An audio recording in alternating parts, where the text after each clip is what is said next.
Okay. Here we are. Good morning, everybody. It is Monday, February 16th, 2026. It really is amazing how a month being just a couple of days shorter feels like it's a week shorter. Because here we are already. Um, almost at the end of February. Time is just zooming by. So, happy President's Day, everybody. I'm sure if you're one of the lucky ones who get to stay home today, hopefully, you get to make up some of that sleep you would have lost going to work. But if you are at work, thank you for listening. Thank you for having me in the background. It's just me for now. Nita she's at the dentist with her kids. She had to take her kids to the dentist. So she said that if she's able to make it onto the show, if she makes it back home halfway, that she'll jump in. But yeah, so it's just gonna be me. So we're gonna make it work. So so I guess I might as well hit that intro. So we'll be right back.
Finally. Welcome everybody to another edition of the Ragin to the vlogs show with just one today, me. Like I said, Nita is at the dentist with her kids, so we don't know if she's going to be able to make it in time to hop in at least midway. But we're gonna make this work. So let's see who's joining. So Lorraine goes, happy Chinese New Year tomorrow. Yeah, I have to do some last minute cleaning today. I bought a new cabinet to put the parakeets on top of, so I got to put that together and clean everything out. And it's like, look, Firehorse is just gonna have to deal with how cramped the the office is. So there's only so much I can do. Right. Oh, and hello, Rodney. Hello. And we have Sarah. Hello, Sarah. Hello.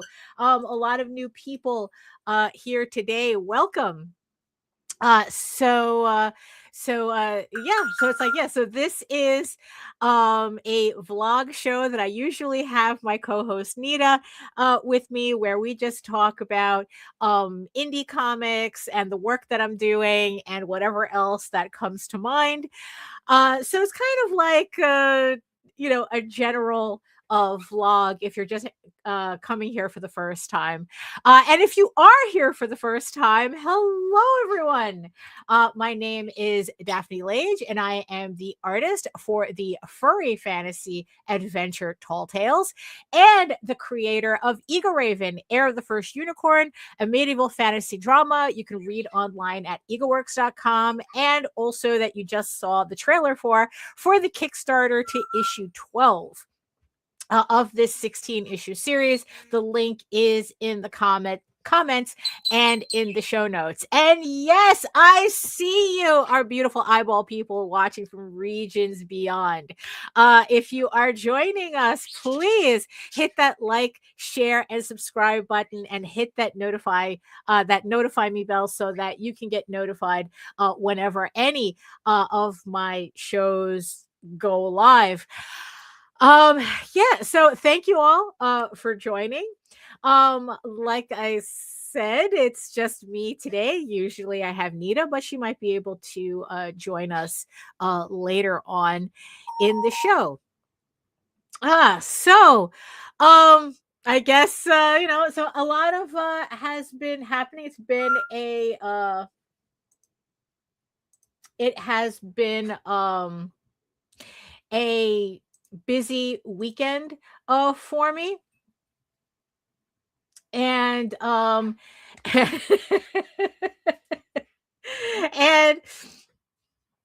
and it's like, and I'm still kind of like a little bit out of it because I have been spending these last couple of days finally finishing my book. So which is the reason why there's now a trailer for Egoraven issue 12. So this is the proof copy of the comic. So I still have to look it over and check over all my dialogue and my artwork just to give it one last look over before I send it off to the printer. So, oh, hello, Zarif. Hello. So where can you buy this? So right now, the only place you're going to be able to get Egoraven issue 12 specifically is on Kickstarter. The link is in the show notes. It is a pre-launch link, but now that the book is finished, I can say with some confidence that I will be launching the campaign in March. I just don't know yet if it's going to be in the beginning of March or more towards the end of March, but it depends on a couple of things happening. I do also have a link to my store in the chat as well, where you can buy the previous issues. But if you want to check it out, if you've never heard of it before and you want to check it out and read it for free, you can head on over to my website at egoworks.com, EGOWORKS, and you can read it for free there. So you can see if this is the type of book that you want to pick up when the Kickstarter goes live. So if you want to keep an eye on it as well, like I said, it's the pre-launch. The pre-launch page is live on Kickstarter. So you just hit that link and Kickstarter will send you an email the second the campaign goes live, so you don't miss anything. So that's what this is. So this is just, I printed this off of my inkjet and I'm going to be using it, like I said, to just go over the dialogue and, just check over some artwork, check over the artwork to make sure that everything is correct so that I can send this off to my printer tomorrow to get the proofs for both issue 12 of Egoraven and the trade paperback. Issue 12 finishes off the trade paperback, and not only where I'll be able, this is volume 2, so I'll be able to send out for volume 3 of the trade paperback in both the comic book size and the smaller digest size. I have been experimenting with different formats for my series, and I decided that like these two were pretty much the main sizes I was going to work with. Although I would eventually like to do a hardcover of everything, in both in like an omnibus edition where it's like you have all 16 issues in one glorious hardcover. But the one that I'm really excited about is the digest size. I'm going to be offering the digest size up when I launch the trade paperback for volume 3 later on this year. It measures 5.5 by 8.5. It's not quite manga size. Unfortunately, I don't have a manga near me right now to give you a size comparison, but it's a smaller size that I think it's a lot more convenient to read, and it fits on your shelf if you are the type who collects manga, and your shelves are a little bit more narrow to to accommodate. But depending on which you prefer, I'm definitely looking to offer both up on my next trade paperback campaign, my volume 3 trade paperback. But I will be getting proofs for that beforehand. So when I get those in, I will show those off, because I'm the type of person on Kickstarter who I need to have everything ready and printed and proofed before I do a Kickstarter. If you're, because it's like there's just way too many people who just run Kickstarters and then, like, I don't know, like disappear into the wind. Like, I don't know. It's like they just don't think twice about letting all their backers hang for much longer than they should. I mean, I know that the challenge with Kickstarter is that it's not Amazon.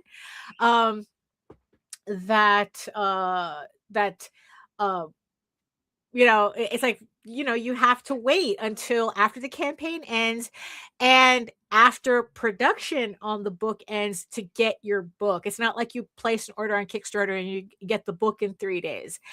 So it requires a little bit of patience, but I'm of the type that I don't want to stretch that patience. I don't want to test it.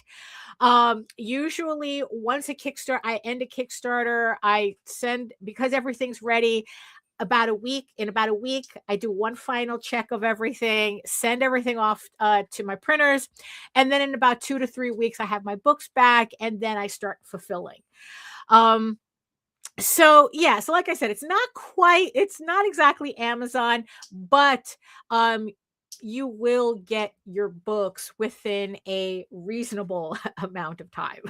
So, and for those of you just joining us who are not familiar with my series Egoraven, Egoraven, Heir of the First Unicorn, is the story of a unicorn princess exiled into the mortal realm, where she trains to become a knight, hoping to win a king's favor and save her people.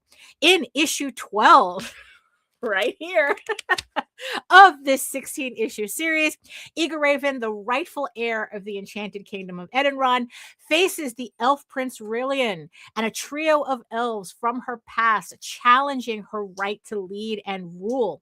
Even with her friends by her side, the unicorn princess is forced to prove herself again, not only to protect her home, but the entire realm. Is a sword and sorcery fantasy with a soap opera twist, featuring character relationship centered stories with unicorns, elves, dragons, and furries. So I hope that intrigues you enough that you get to check out all the links that I left in the show notes and in the chat.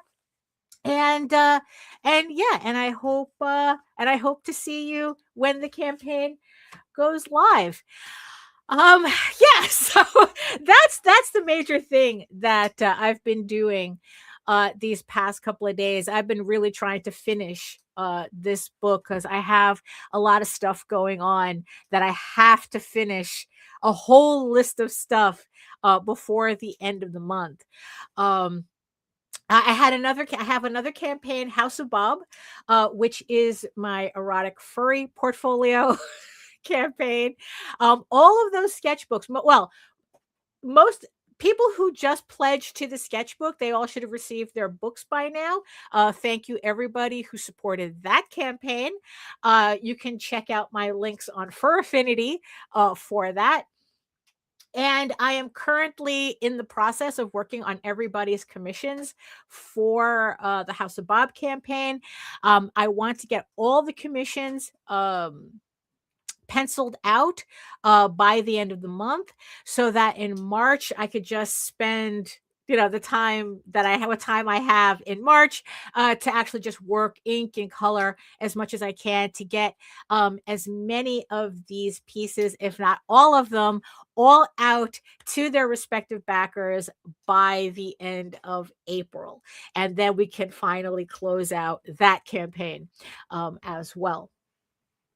So yeah, so that's, I think that pretty much tackles all the housekeeping that I have. And yeah, so the topic, I originally had wanted to talk about a campaign that's running on Kickstarter right now, by people who are obviously not really part of the indie comics community, or not really part of the comics community in general, and and they're having a very successful Kickstarter in spite of it. Um and I remember when I first saw that campaign, I was feeling kind of like all sorts of ways about it. And I had originally wanted to talk about it. But then I kind of like, I don't know, I got to kind of like feeling that it's like, you know what? It's like, why do I need to do that? Why do I need to essentially shit on somebody else's success? It's like these people who are not part of the comics community. They're part of the, romantasy monster, smut community. And they did a comic. They're at $60,000 for their comic. And it's like, you know what? Good for them. And let me just mind my own business. It's like, that's also another habit that I think, too many people in this scene have, is that they get a little too obsessed with counting other people's money. And I decided that's like, you know what? That's not what I want to really talk about.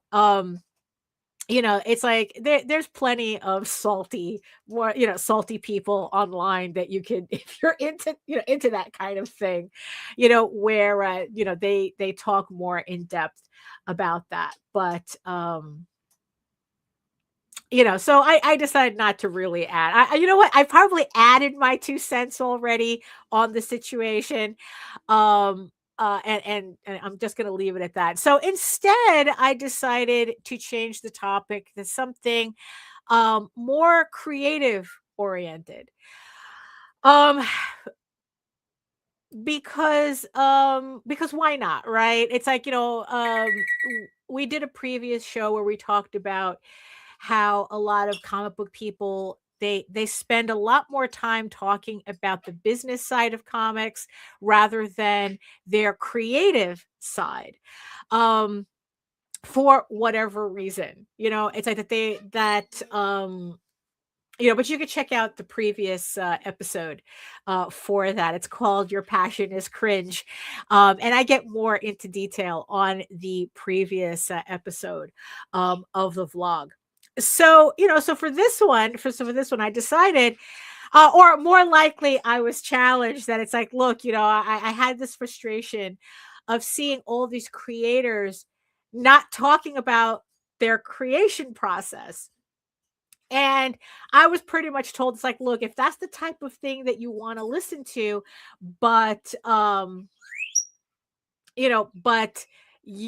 other people are not talking about it, it means that you're the one that has to talk about it. Lorraine says, it's like, my favorite saying is, it's not my money, so I don't care about it. And in the end, that's what it boils down to. It's like, look, they're doing what they're doing. They're obviously being very successful at it. And, whether they have a connection to the general comic book community or not is actually kind of irrelevant to that. So, so in the end, who am I, to kind of like have an opinion on that? As Marcus Aurelius says, it's like you don't need to have an opinion on everything.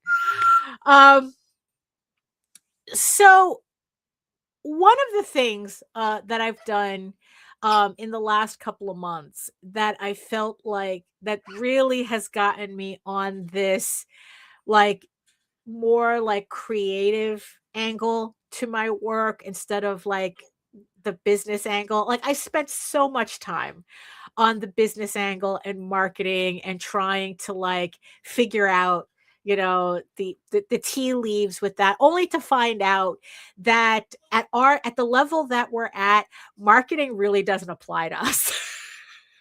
Or at least it really doesn't apply to me. Like it's like I'm just so low on the totem pole that marketing it's kind of like just really doesn't work in the way all these books and the so-called gurus say that you should do it, and it's like unless you have a lot of money and a staff to kind of like to bankroll and to do this kind of like endeavor for you, there's going to be like practically zero gains for the amount of effort that I would have to put into that, or have put into it. Hey Melissa, good morning.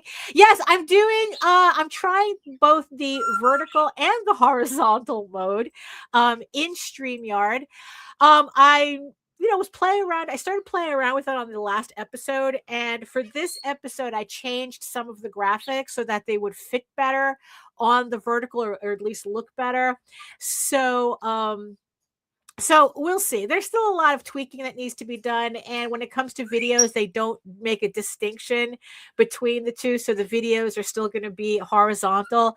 I personally still prefer the horizontal format, but for people watching on their phones, the bits that are in vertical, I guess, just works better for them. Oh, hello, Michael. Hello. Welcome. I see everyone's getting like a late start to the day today, but I guess it's like that's what a holiday Monday does, unless you're working. And then it's like, yeah, well, of course. um so aside from this marketing, Melissa says, I've gotten tired of the marketing game. So I hear you. I lost sight of actually making comics. Yeah, that's what it was feeling like. And like I said, it's like the amount of effort that I was putting into it and what little I was getting in return. It's like, I could have spent that time just working, concentrating on comics. So before the end of the year, I decided that, for 2026, that's what I'm going to do. I'm going to like kind of like put all that marketing stuff to the side, and I'm going to just concentrate on, on just working on my comics, doing my artwork, and whatever happens, happens. I'm going to do the things that I already enjoy doing, like doing the vlogs and doing my live stream, my drawing live stream. I'm going to, stick with that. But pretty much most of social media, I've pretty much backed off of. And like it's like, so doom scrolling hasn't really been much of an issue for me as it was in the past, and I've really noticed a difference with that.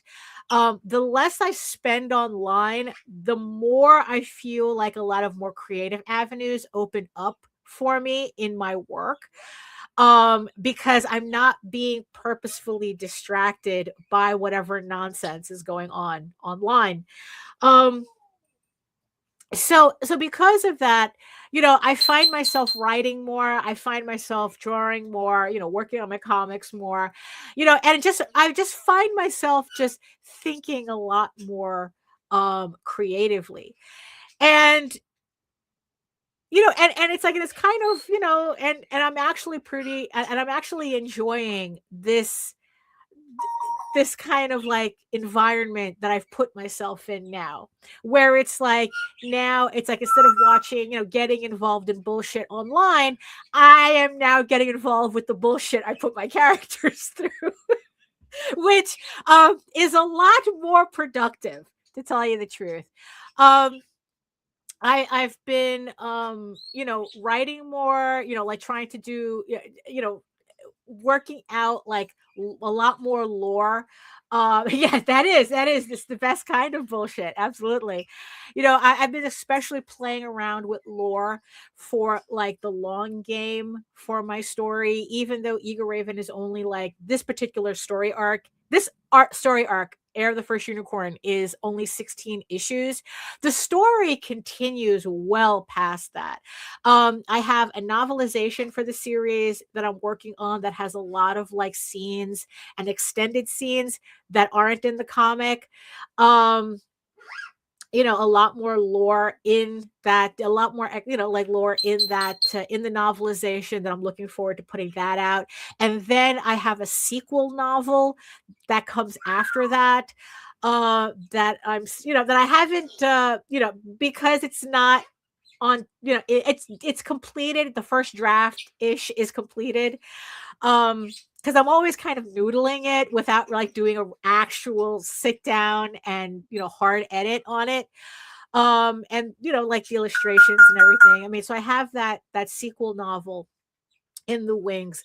And then like kind of after that, I have like this whole string of stories that I'm like working my way through, and and even like kind of like and a separate novel that's related to Egoraven, but it's based on a set of different characters, and Egoraven doesn't appear in this novel until like the very, very end in an epilogue. The trick is that I'm trying to do with that novel is create kind of like a standalone novel that's still connected to the main series without you really having to know it that much, although it does help. And the thing that I'm always bumping into is that here I am on issue 12. I still have the last 4 issues to complete. I have 4 issues left. It's like, so also the thing is, to like this past week I had jury duty, and luckily it only lasted a day, and I was able to get out of it, or get excused from it.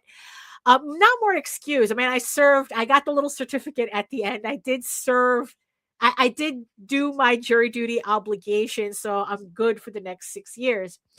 And because jury duty is mostly just a lot of sitting around and waiting, once they get the initial roll call and everything done, I had my my portable Wacom tablet, and I was inking Egoraven issue 13 while I was waiting in jury duty, while I was in the pool. So already, the process, I'm already on the next issue, trying to get these last 4 issues done to finish the series, because that's my goal for this year. And as Lorraine said, it's like it's Chinese New Year, it's Fire Horse, and the goal for Metal Pig is completion. Is the completion of creative projects specifically. So that's my goal.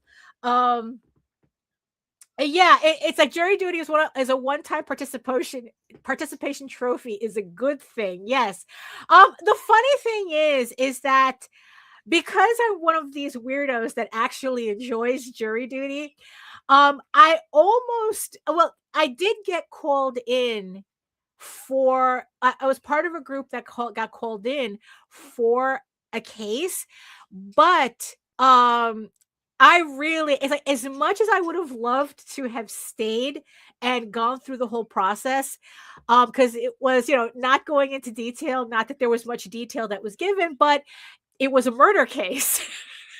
And I was like going, oh snap, if I didn't have these very particular obligations that was coming up in the next couple of weeks, I would have stayed for the entire process.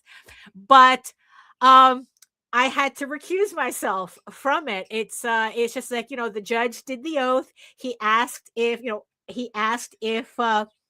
anybody couldn't stay the probably month. Yeah, well, hell yeah. Real life Law and Order, exactly.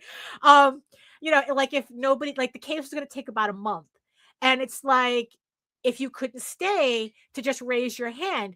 And the funny thing is that I didn't have to explain anything. I just raised my hand. He made us all stand, the people who couldn't stay, and then he dismissed us, right? But not before he gave this little speech saying that it's like, look, just because you can't stay for this case doesn't mean you get to go home. You get put back in the pool, and probably later on in the day, you'll get taken into another court where you might get chosen for that one.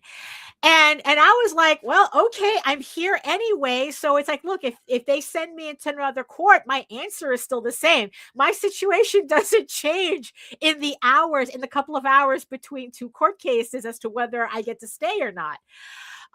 So, and the funny thing is that, so like I said, I didn't have to explain why I couldn't stay.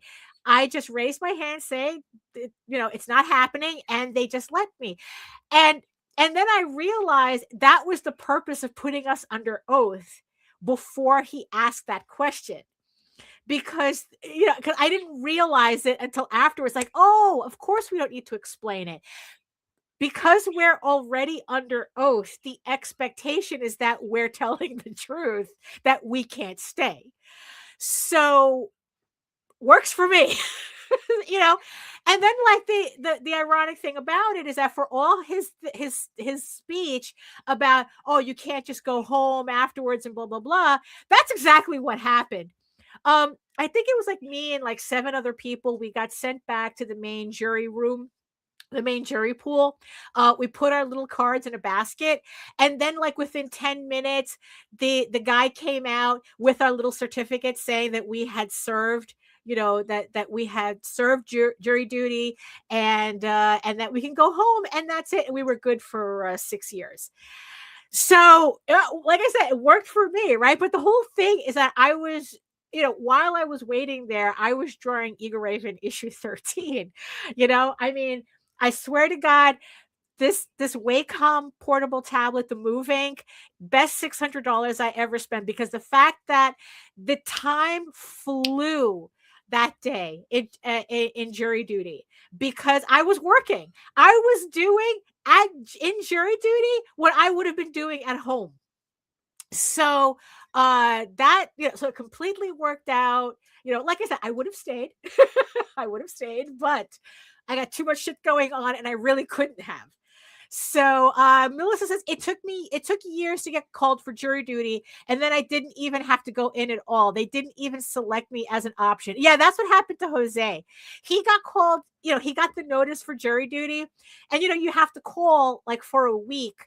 And then it's like, and then if you make it through the week without getting called, then they consider they consider it time served or something. They send you a certificate in the mail. Like, okay, you weren't called, but see you next time, type of thing. No, I don't think you get a certificate. You just like, they just put you back in the pool, and then you just have to wait until you get that letter again to call back. So so I was working on that, and so like I said, so I'm working on 13 now, and it's like, I have 4 more issues to finish to 16, and it's a little frustrating for me because I'm already way ahead in the storyline. And I mean, we're talking about, it's like my girl has all these adventures, and where my brain is at right now is that it's like, look, am I spoiling shit? Absolutely. But you know what? By the time I get to it, you guys are all going to forget anyway. So I'm at the point in her story where she's expecting, where she's expecting her first kid, and now I'm sitting here spending time trying to figure out the magical rules of an immortal character having a mortal baby. you know, and it's like, I'm all the way over there, you know, and so it's like, so my brain is like, that's where it is right now. So working on these earlier books, it's like, oh my God, I just want to finish this just so I can show you all the really good stuff that I'm doing now. Um, so it's like, yeah, so oh yeah, Melissa, it's more lore stuff, because it's like, yeah, 'cause I'm trying to figure out, like, so of course, like, there's this whole magic system that I have. um so like with any proper fantasy settings, just because it's fantasy doesn't mean you just do whatever the fuck you want. And well, it's a fantasy, you have to, like, what is it? It's like, it's a fantasy. You just have to accept everything. And of course, we've seen collectively enough media to know that that's not true. That it's like, you cannot, even despite whether it's sci-fi, fantasy, whatever, you can't just do anything and expect, the audience to just suspend disbelief just because it's a fantasy. That's actually not how it works. Whenever you hear people talk about, oh, it's not historically accurate, or it doesn't make sense, or it's not realistic, it's not because they're really expecting something to be historically accurate or realistic. What they're really saying is that the rules of your story don't make sense. Where you're establishing something that is or isn't supposed to happen, and then later on in the story, you're contradicting what you've already established. And that's where people really find the frustration in more poorly designed worlds, more poorly designed storytelling. The rules don't work, right? And and that's something that I really take seriously. So it's like, when I'm going to tell you that, it's like, yeah, it's like, here's this character who's immortal, and she finds herself pregnant with a mortal child, right? There's rules that are going to go with that. So that's what, I'm, figuring out. Trying, that I'm currently, figuring out. It's like, okay, what makes sense in this situation? What are the rules of this situation? How does magic work in this situation? Um, so it's like, yeah, so without going into, like, too much detail about it, so that's where my brain is, right? It's just like with this other novel that I'm writing, that I have an outline for, where it's a story about five friends, five dragons. And like I said, that's the story that's connected to Egoraven, but it doesn't have anything really to do with her. It's just kind of like an internal story. Well, it's a story within a story that I would like to flesh out to explain more lore of what's going on, like, in the overall story of the Heir of the First Unicorn storyline. And part of that, part of figuring out that story is the five main characters that are going to inhabit this story. And so part of my process of working on, of working on all of this, right, is that, so how, in the middle of it, you see, because it's not good, it's not healthy, at least for the story, that that that I just work continuously on it. Right, because it's like, then it's like, you kind of like chewing the information into mush, and it doesn't become it doesn't become helpful at that, in that situation. So what you want to do is that, instead of, like, just completely, like, ruminating on one thing for, like, I don't know, until it just becomes meaningless, you want to be able to intersperse your creative spurts with other creative spurts. It's like, you need to have these mental meals that help nourish what you're trying to do, even if it's not direct, right? So part of well, a big part, especially lately, which keeps me from doom scrolling, and it gives me a break from the work that I'm doing without going completely. Hello, yes, character obsession. Yeah, I'm about to go into that. Um, without without like it allows me to take a break without going online and getting caught up in that nonsense, because honestly, being online, unless it's very specific, like I try to really specifically cater it like to art related forums and stuff, it's not very useful for my creative endeavors. So what I've been doing, bringing out the tablet again, is that I got back into playing my absolutely favorite game, Seeds of Chaos. This is a game that I have been playing on and off for like the past 5 years. It's a game that's currently still in development, and they just recently completed Act One of a 3-act structure. Although they do say that they're trying to finish Act Two a lot faster than, I think it was like the 6 years that it took for them to finish Act One of Seeds of Chaos. I follow them on Subscribestar. And what this game is, it's an erotic visual novel. It's a dark fantasy about our main character, Rowan Blackwell, who his wife is kidnapped by a pair of demon twins, and to force him to work for them. And the story branches off on the idea is that what makes a good person do bad things. And the way you play the sword, it's kind of like if you remember those choose your own adventure books. So it's kind of like that. So that's the main premise of the story, right? And then how you play the game and answer questions and handle the the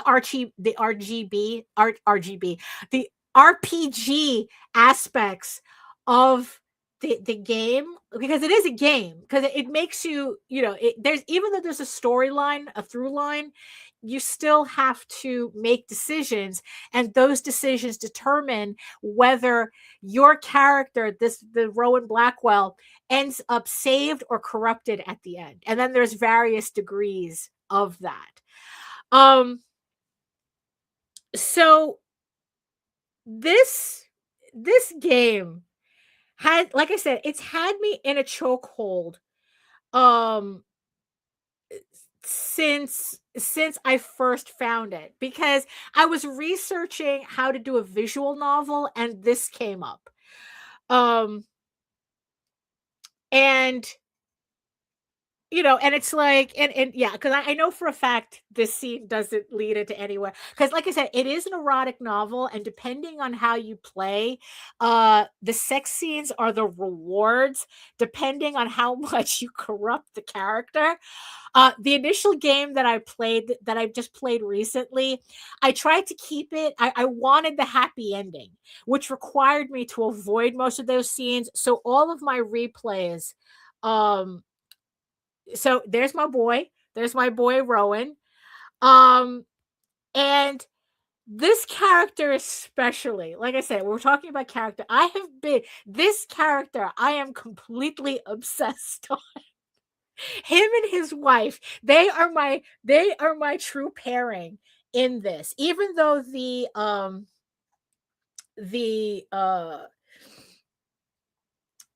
even though the story um the story kind of like allows you to just really, really screw them up if you want it. But like I said, that's not my intention for the game.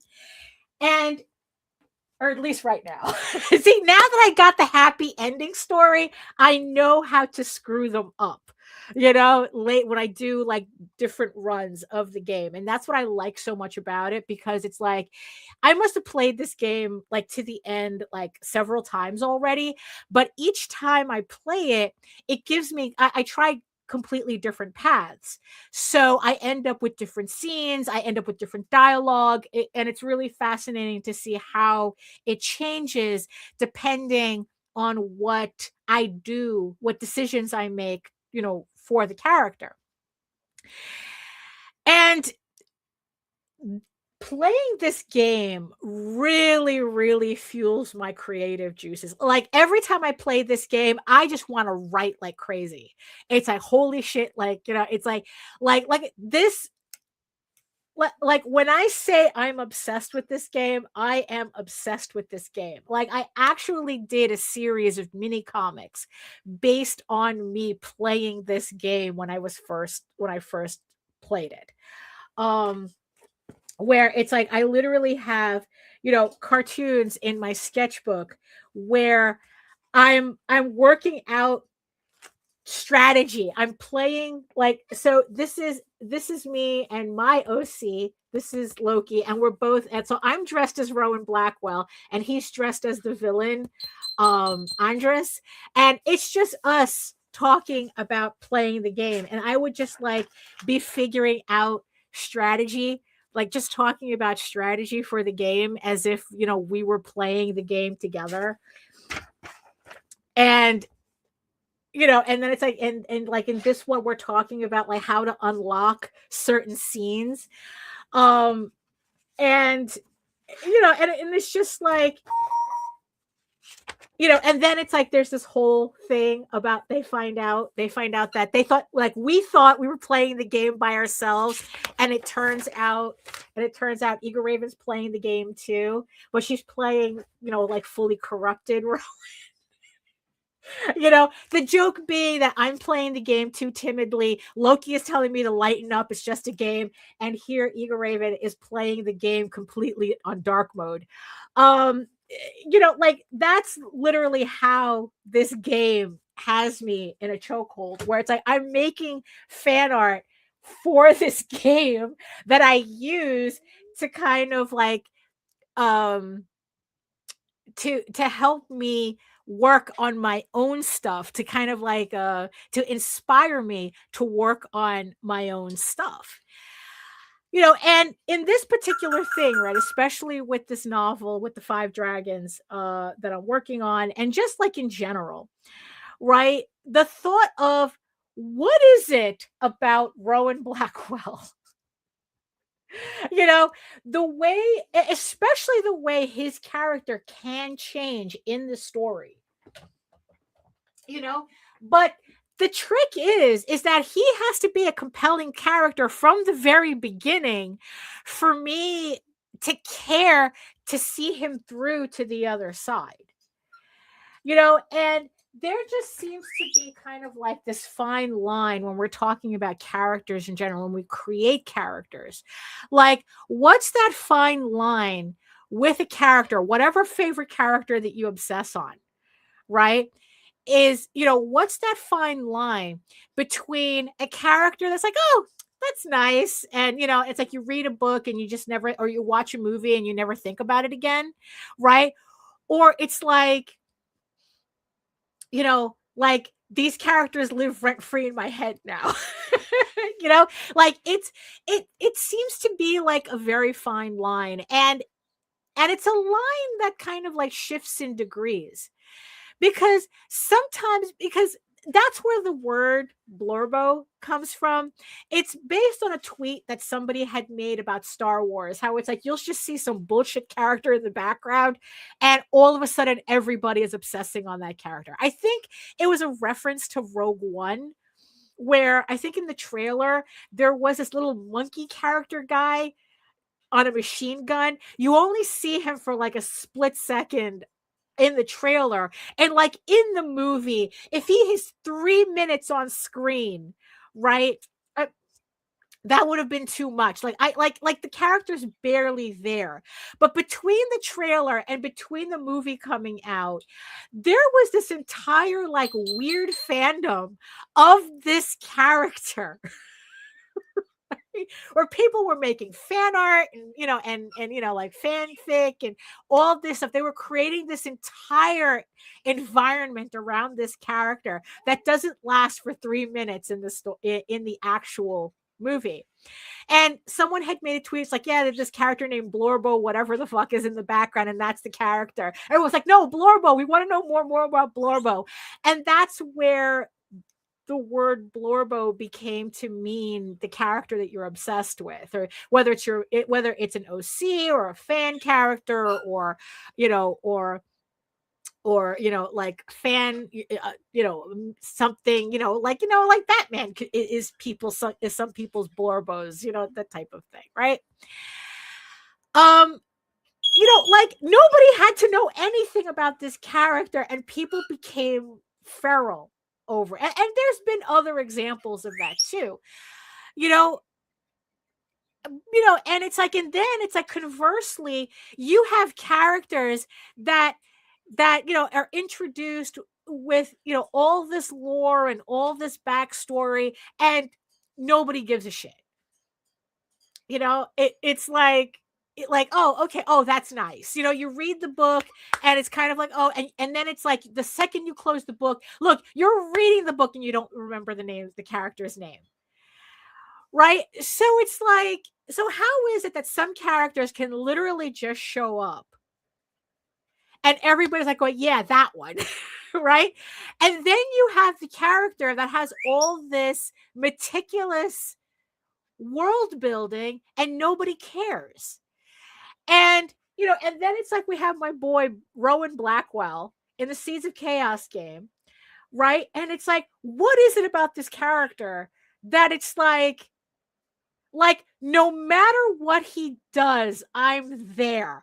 It's like his happy ending, his when he's committing atrocities, it's like, that's my boy. That's my boy, right? It's like and of course and it's also, it helps too that he has this certain anime look that that I imprinted on when I was younger, like watching Voltron and what was the other one, like Battle of the Planets. Like, there was like this certain look the main male characters have. Lotus Wars, Parn, I'm pretty sure this character, like, a base for him is Parn from Lotus Wars, especially. Like, there's this particular look. Oh, what's his name from Escaflowne? There was yeah, it's just, I don't know, it's just like, it's this particular look. This particular type of male main character, in early anime, that it's just like, Van, yes, it's like, that's, it's like, like, in something like later, like Violet Evergarden, which again is another anime that chokehold, has me in a chokehold. Like, you have, you have Violet Evergarden, and then you have the guy that she's obsessed with. I haven't watched it in a while, so I think it's like the Colonel, I think she calls him the Colonel. And depended on what mood I was in. It's like, Keith, Lance, what? It depended on the mood. Sometimes you needed a Keith, sometimes you needed a Lance, sometimes you needed, Jason, from Battle of the Planets, sometimes. So it depends. So why choose? At the age that, at the point that I am, why choose? So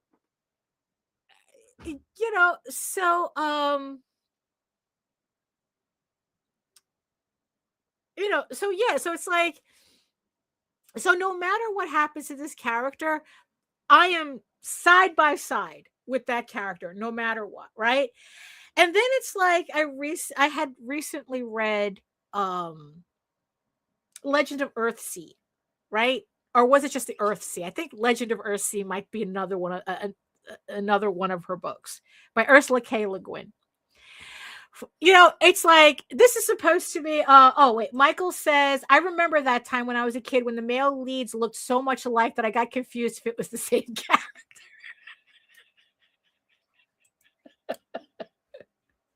Well, it depends on the show, but trust me, I did not have that problem.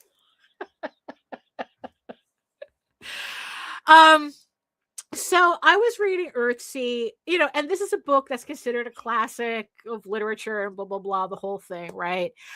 When I first started reading it, I couldn't get through like the first couple of pages. I'm like, this is, really weird.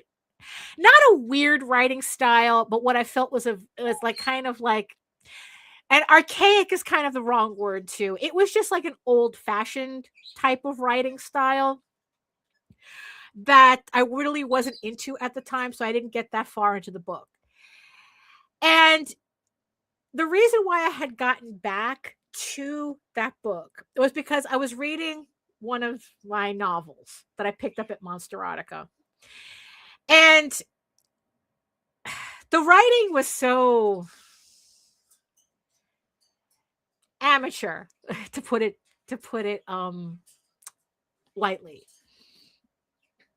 Even though I liked the concept, I liked the characters, right? But the writing was just not polished enough for me to commit to anything. My like of the characters wasn't enough to push through what should have been a heavily edited book. The book could have easily, if it was edited correctly, it would have been half the size, and maybe I could have gotten through the novel and thought it more entertaining than it turned out to be. I didn't bother finishing it. I ended up just putting it back, and it's like, okay, here's an author I am not going to pick anything up from, and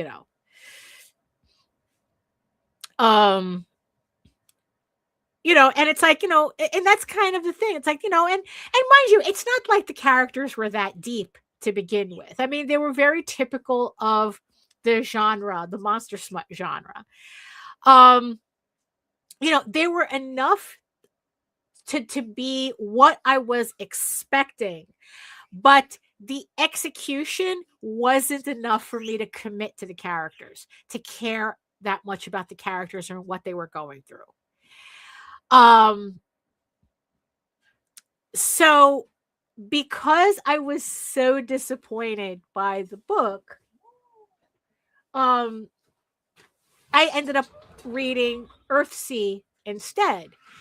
And then all of a sudden, this kind of like old style writing kind of hit the spot at that point, because it's like the writing that I was reading beforehand was so amateur. I was desperate for something more elevated. So I was able to get through the novel this time around. But right, yeah, no, there is no monster smut in Earthsea. No. No. That was the book before I was reading Earthsea.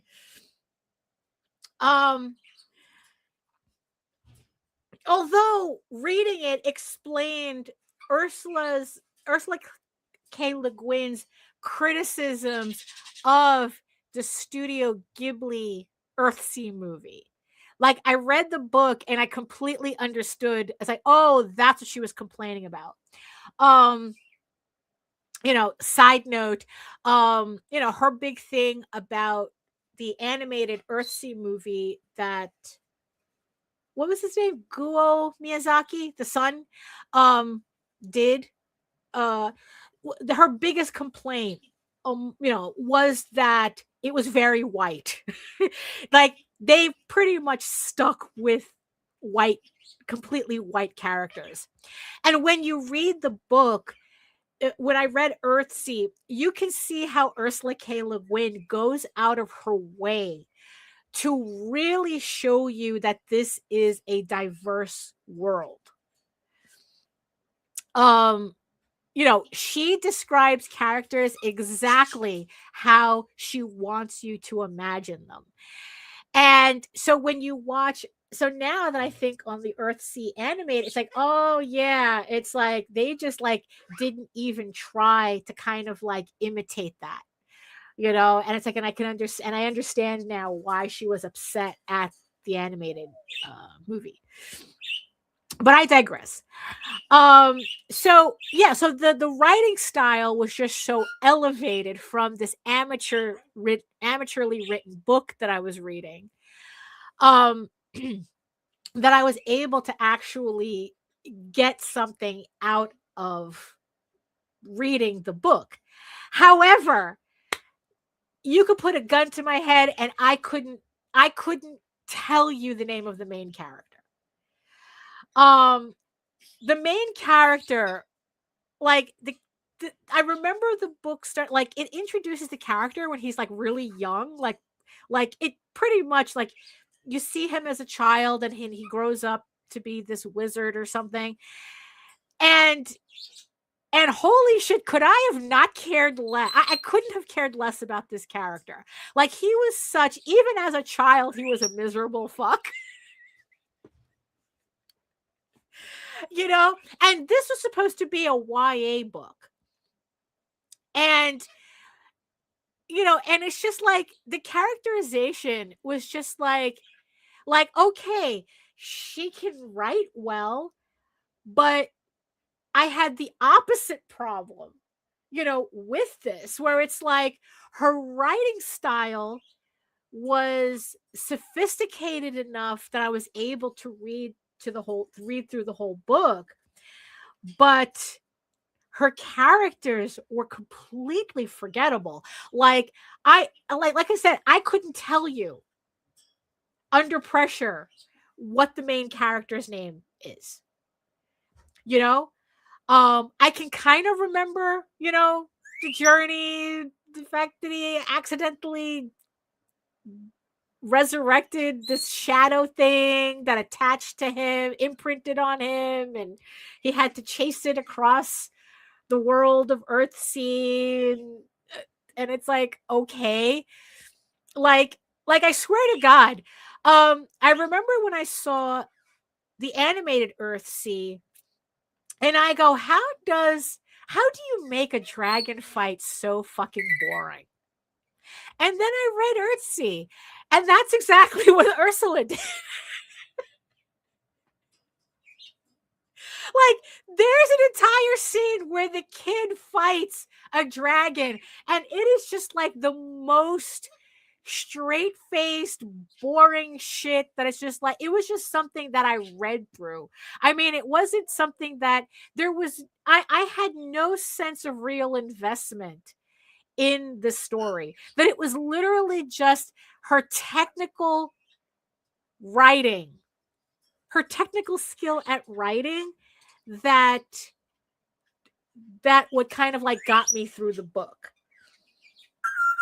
So it's like kind of like the complete opposite, where it's like one book, yeah, I could have been interested enough in the characters, but the story was just like too poorly done, for me to kind of like move ahead, to kind of like read through it and care about the characters more. And then in this case, you have this obviously lauded, sophisticated author. And it's like, oh, who fucking cares?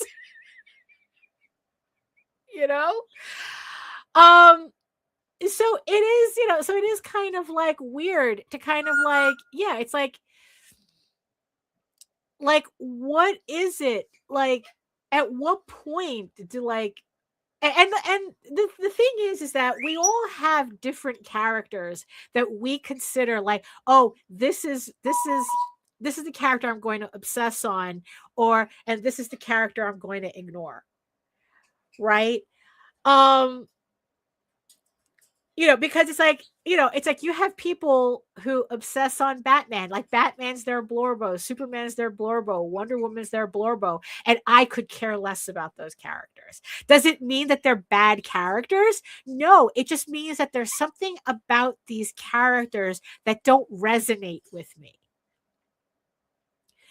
No matter who writes it. It's kind of like Jose was showing me this artist. Like, I kind of know who he is. He's a professional artist or what. And he's showing me the guy's artwork. And it's kind of like, oh, who cares? Because all it was all like these Marvel characters. And it's like, holy shit, if you wanted me to really lose interest in an artist, just have them start drawing Marvel characters or DC characters or like really big IP characters. And it's just like, there's plenty of other artists for me to look at. Like those characters I have no resonance with. It's like, so it's like visually, right? It's like there is nobody who could make me enjoy a superhero comic aside from like very few, it's like very few examples. And even then it's not really the characters I'm into. Like I can look at Arthur Adams' artwork, no matter who he draws. But, again, it's like I find his, like the Marvel stuff that he does, the characters are boring, but it's his skill that makes me interested in the artwork. Right? But this guy that Jose was showing me, it's like his skill didn't even interest me enough for me to give a shit. So, again, so it's like, so the characters, like, so what is it? So I was like really thinking about it, that it's like, okay, so what makes a character, like what makes people attach themselves to a character?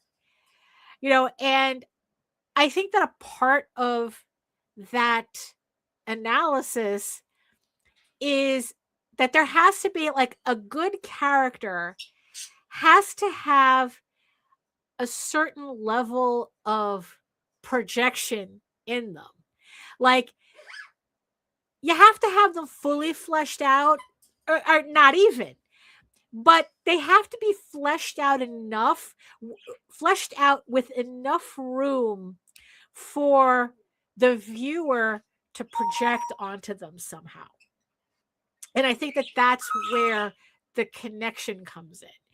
So when you have kind of like these background characters that people latch onto, I mean, we're talking about a full tabula rasa there, where it's like there's something about this character that's supposed to be a background character that people then take that opportunity to make something of that character based on what they're needing at the time. Right?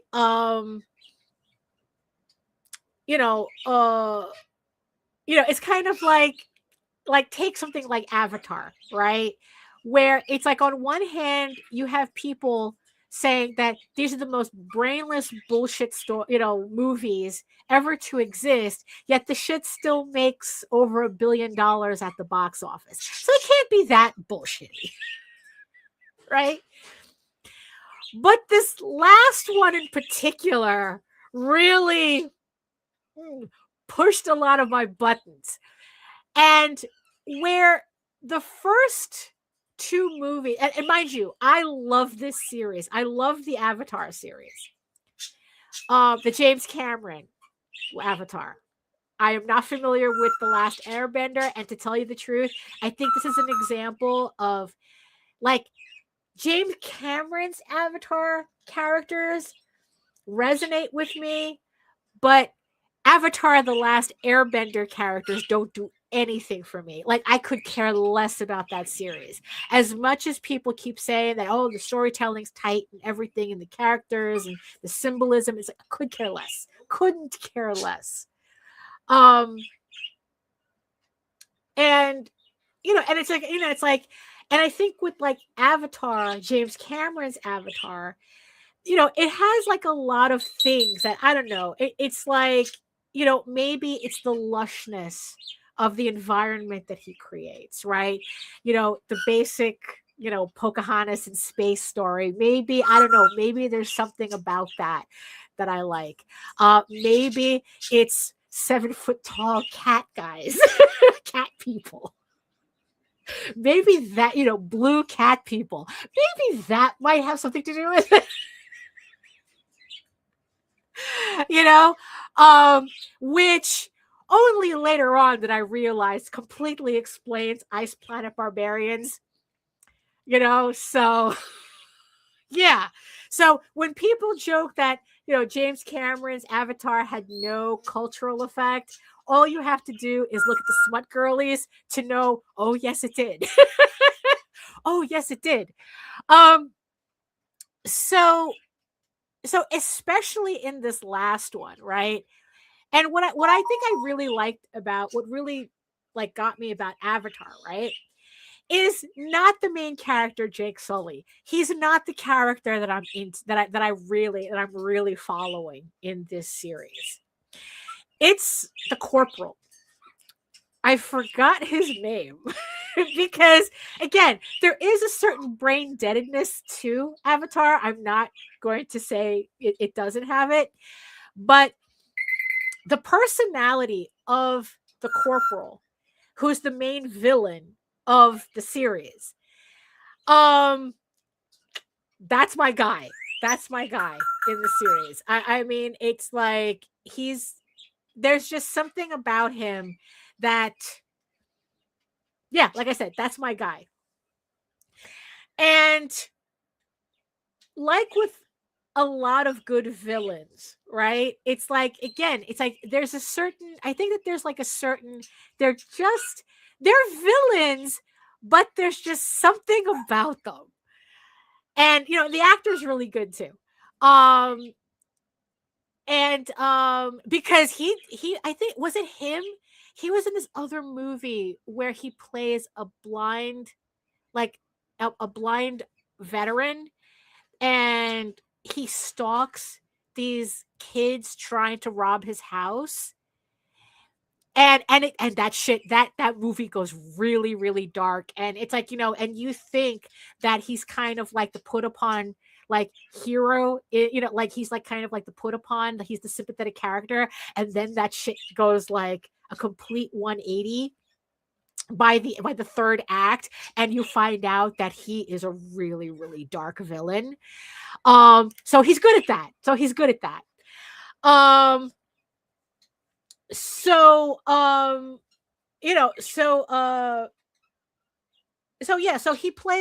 this villain in Avatar, James Cameron's Avatar, that he's the character that I follow. And especially in this last movie, he hooks up with this absolutely magnificent villain chick.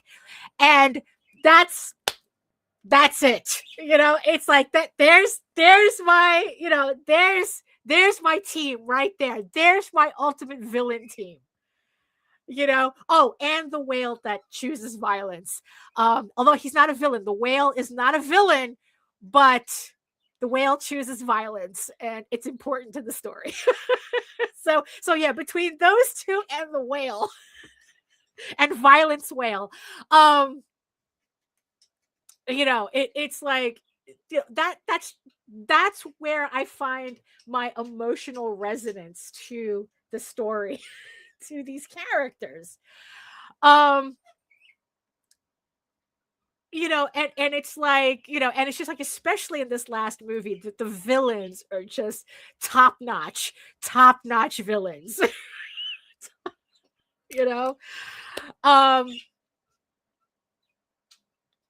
So So when I talk about characters, I'm not necessarily talking about good guys, just like good guys in general.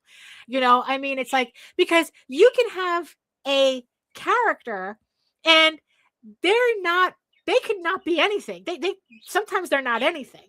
Like I said, going back to the Seeds of Chaos game, the thing that I like about the game is the way that I can pretty much change the parameters of the story and still have this character be my main focus. Like, although conversely, though, there's for a while, Andras, the demon villain, right? He fit that because it was the both of them. The both of them were my husbandos for a while. So you had Rowan and you had Andras, and it's like, okay, these are my two guys here, right? And then in this last update, this last update, I got to see Andras do shit that finally crossed the line for me. That it's like where he went from a husbando villain to just a villain. And it's like, ooh, Rowan got to take you down. And it was just kind of funny to realize that, where it's like up until this point, Andras was just like, he was like a perfect villain for me. And then they wrote something into the story where his cruelty to Rowan's wife got to such a level I could not, even for a villain, I couldn't condone it. It's like, nah, this is not cute anymore. Your villainy is not cute anymore. And it's like, and just like that, like off the list you go. Out of the house. Out of the house you go. Out of the fandom dumpster. Out you go.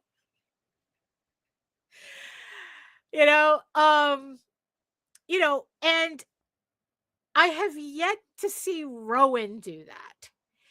And I'm kind of wondering, and mind you, I've accidentally played really, really corrupted Rowan for a while. Although there are certain things that he does do to his wife in very, very corrupt mode that I'm like going, nah, yeah, like he hits that threshold, but I'm so dedicated to the character that I pull back when I see what's happening, because I don't want to cross that line where I start hating his character too. Even though I could replay the game and switch him up again and put him back.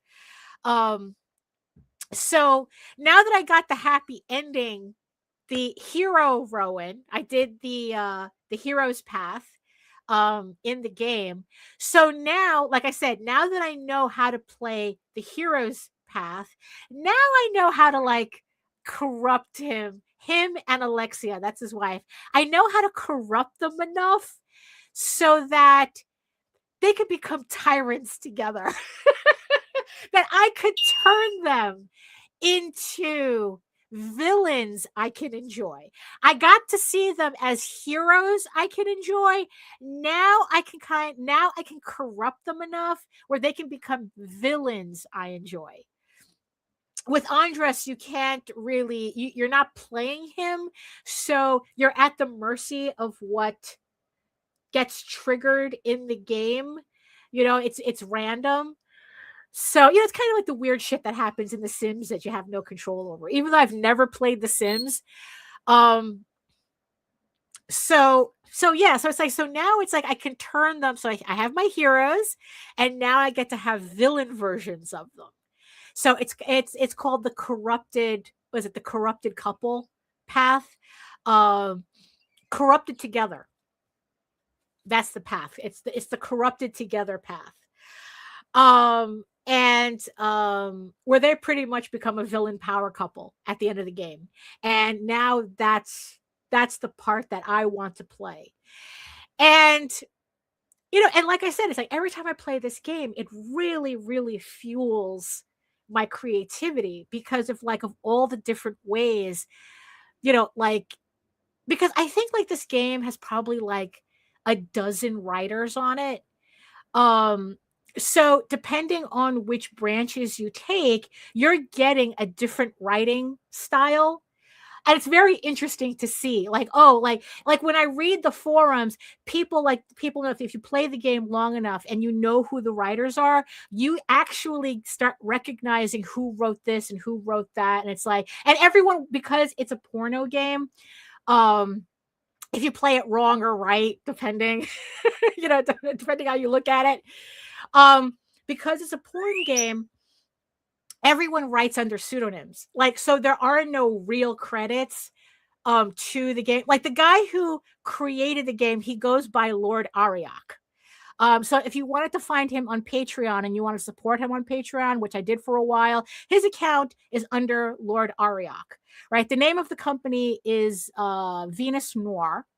So Lord Ariok makes the game. I think his subscribe star is under Venus Noir. The difference is that because I pay for the game through Subscribestar because it's the uncensored version of the game. Patreon and the Android version that I play on the tablet, it's heavily edited because of Apple Pay and because Patreon got to stick up their ass now. And but the versions that I get off of Subscribestar, because I'm a patron of them there, I play it on my computer, and that's the full version of the game. So I get to see like all the darker stuff that they were forced to edit out of the game. I mean, it's not the darker stuff. What it is that Patreon and Apple has this shit against furry porn and hentai. Oh, hey, Efrain. And they had to edit all that shit out. All the furry stuff out. So I don't really get the furry stuff. Like Rowan interacts with the furry characters, but he doesn't interact with the furry characters. But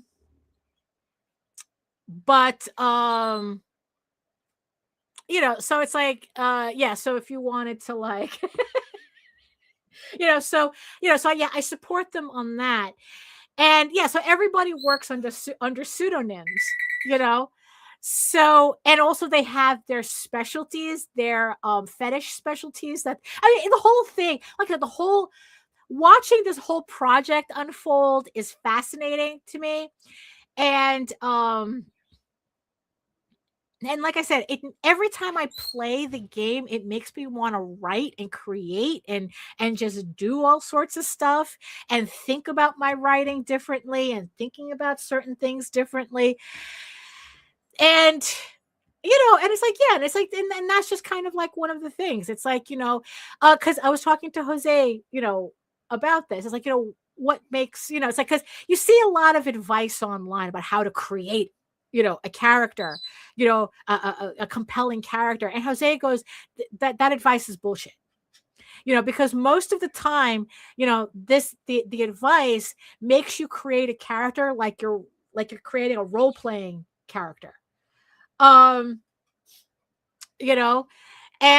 he says that, what happens is that then you have all these amateurs creating their characters like that, not realizing that when they write their story, their character sounds exactly like a role-playing character going through the motions, as opposed to like the way like we have a very similar writing style where it's like we don't really plan, we have like a basic idea for what our characters are, kind of like these 5 dragon friends, right? So I have a basic idea as to what I want these characters to be like, but I'm not going to figure it out until I get the story rolling, until I actually put them in the middle of the story and I start to flesh out the story, which then simultaneously starts to flesh out the character. I don't write Bibles, for the characters. The same thing with all the lore. I don't really write anything ahead of time. I just write the story and then just kind of like go with my gut as to what sounds right, what sounds correct. And then And then it's like, and then fix whatever contradicts as I go along. Because I don't want my characters to sound like I just rolled a die and gave them personality traits based on that, because it's not a role-playing game. This is a story. This is an environment I'm creating. And which is kind of sometimes my problem with a lot of people who do fantasy comics is that they're basing it on their role-playing games and their role-playing characters, and the shit shows, and it's like, and because of that, I don't, as much as I love fantasy, not all fantasy is created equal. And especially if you're telling me it's based on your role-playing game. Oh, we had this cool thing happen in our game, and we thought it would make an even cooler comic. Spoiler alert, no, it doesn't. Michael says it's sad people group together furries all together when a bad person is revealed happen to like furry stuff. I don't think look, considering I don't think that's the case, because every genre has their fair share. But and it's not like, it's like, look, there's just as many shitty people writing superhero comics as there are and are in superhero fandom as there are in furry fandom. But people don't say, oh, you have to get rid of the superhero stuff or else we can't have it on Apple, on the Apple store. Like, that's ridiculous. I mean, it's like, Jesus Christ. I mean, Dragon Con was run by a legit pedophile for the longest time, but it doesn't, but people are able to separate that person from the rest of like the convention as a whole and, fantasy fandom as a whole. But furry is different. I think that there's just something else going on there, that people are like really uptight about furries, and they're projecting shit onto it that they really shouldn't be projecting on it, because these are not animals. These are people. These are people who happen to be animals. You kind of catch my drift. So people get weird about that, because they're, but then also it's like they also did remove a lot of the fetish stuff, that it's like, like I said, the hentai stuff, the tentacle stuff, they took out of the game. I'm not sure if they took out the pony play stuff is gone from, it's like, it's, look, it's platforms being platforms, let's just put it that way. So where was I? So that's pretty much what I've been thinking about, these past couple of days. Like, I've been really like, it's like, once, I've been having a lot of fun with the work that I'm doing. Now it's kind of like, so now that this part is done, the comic is done, now I can like kind of move on to the more tedious maintenance stuff. Now it's all about setting up files, getting print files done, touching up, the back end of Kickstarters, kind of like more admin stuff now. That's kind of like the boring shit, even though it's related to all of this, but luckily, I'm able to kind of like, still kind of, ruminate, on this stuff and on this lore and all these like fantasy rules I'm trying to figure out, and like, trying to figure out like, okay, what's, what am I doing with these characters, and like, and how do I, and how does their story affect how I'm going to present them as characters. Oh, thank you, Michael. Thank you. He says, I can tell you can put a lot of work into the story. It's very compelling. Yeah, not bad for someone who makes it up as they go along, right? But that's what it is, right? It's like they say that there's two types of writers. You're either a planner or a pantser. You have, the planner who they do everything all in advance. Nothing is a surprise. They write out all their notes and their lore and their story Bibles and the whole thing. And then you have people like me where it's like, let's get this party started. I have my basic idea. I kind of have an outline, as to what I want. Now let's fit all the pieces together. And then okay, here are all the cool scenes I want. How do I get to those cool scenes? How do I get to the ending? How do I get, it's like, and then it's like, and then, the fun part is kind of like figuring out that's like, oh shit, my character actually does this or does that. Like, that's like a whole other conversation we could have. It's like, does the character is the character dictating to you what they need? Or it's like, kind of like that whole muse thing,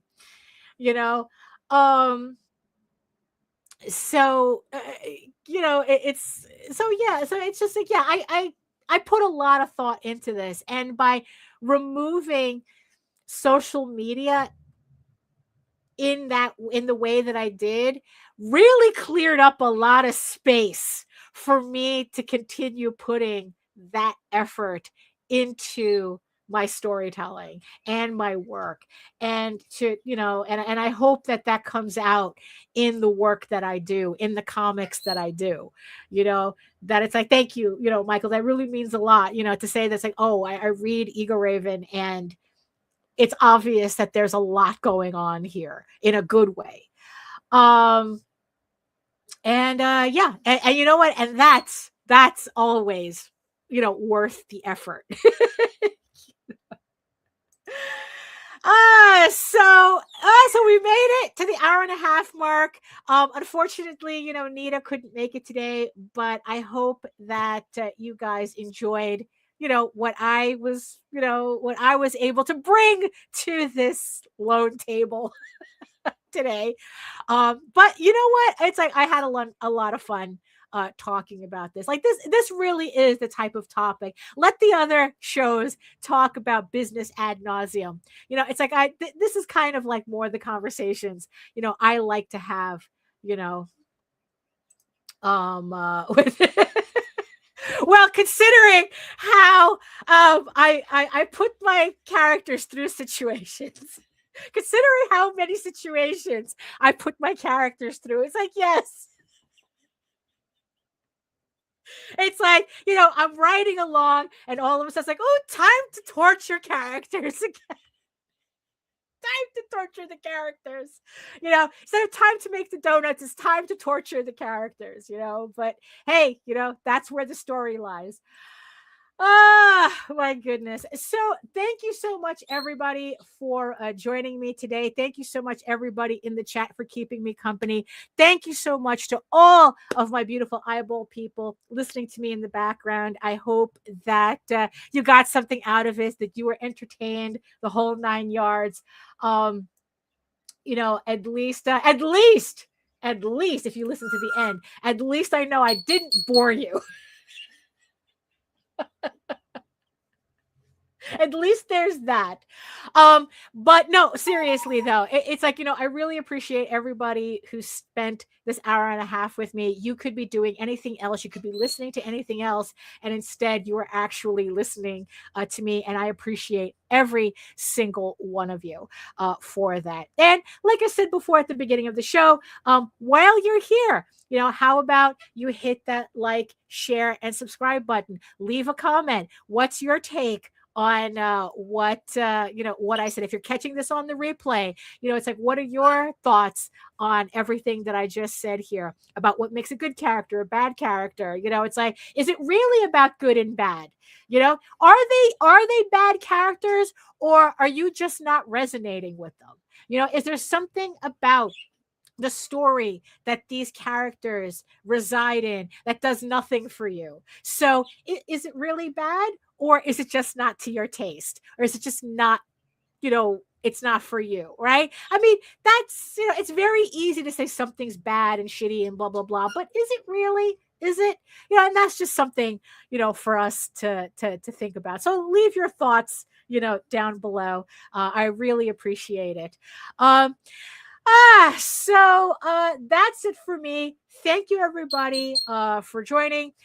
If you want to learn more about me and my artwork and everything else that I do, including my upcoming Kickstarters, you can head on over to my main portfolio site at Egoraven. Oh, well, you can egoworks.com, EGOWORKS, where you can read Egoraven, Heir the First Unicorn for free. But if you prefer if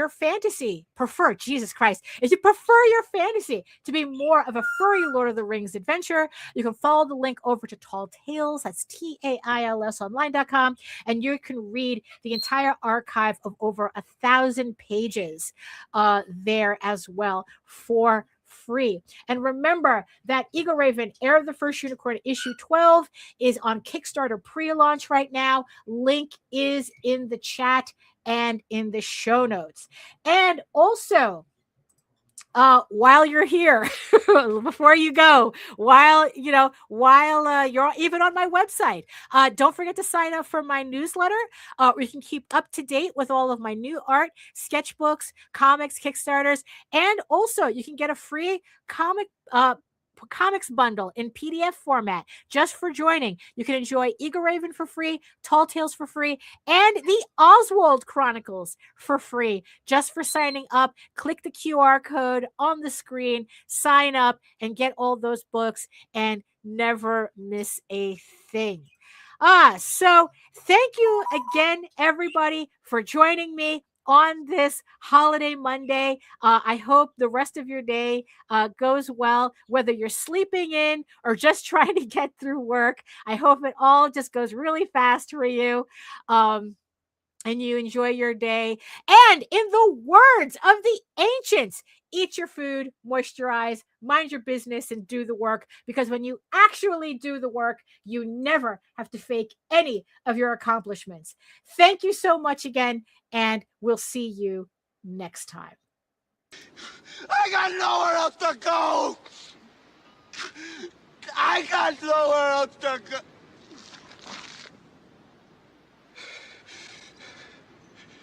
I got nothing else.